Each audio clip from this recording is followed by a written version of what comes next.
বহুত পেছনে চলে যাও। হ্যাঁ, হরে কৃষ্ণ হরে কৃষ্ণ। আজকে প্রভুদের কাছে মহাভারতের কাহিনী থেকে দুটো প্রশ্ন জিজ্ঞাসা করব। এই দুটো প্রশ্নের সঠিক উত্তর হলে একটি গীতা উপহার আছে, আপনারা বলবেন। প্রথম প্রশ্ন হচ্ছে, মহাভারতের যুদ্ধ কোন স্থানে হয়েছিল? মহাভারতের যুদ্ধ কোন স্থানে হয়েছিল? কোন জায়গায় হয়েছিল মহাভারতের যুদ্ধ?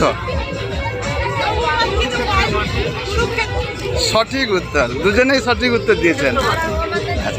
এবার দ্বিতীয় প্রশ্ন হচ্ছে, হস্তিনাপুরের রাজার নাম কি ছিল? হস্তিনাপুরের রাজার নাম কি ছিল? হস্তিনাপুরের রাজার নাম কি ছিল? হস্তিনাপুর।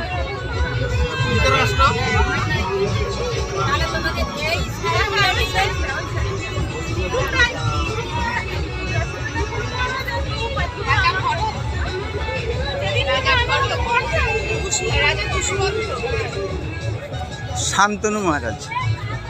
শান্তনু মহারাজ। ও তো পুরো ওই জন্য কি রকম বলবো, কেন আমি ধৃতরাষ্ট্র কি? ধৃতরাষ্ট্রও তো রাজা ছিল। হস্তিনাপুরের রাজা কে ছিল? শান্তনু মহারাজ। সেটা পরে হয়েছিল, কিন্তু শান্তনু থেকে সব পরপর আসছে। প্রথম রাজা ছিল শান্তনু। মহাভারতের কাহিনীর প্রথম শুরু থেকে শান্তনু। হরে কৃষ্ণ।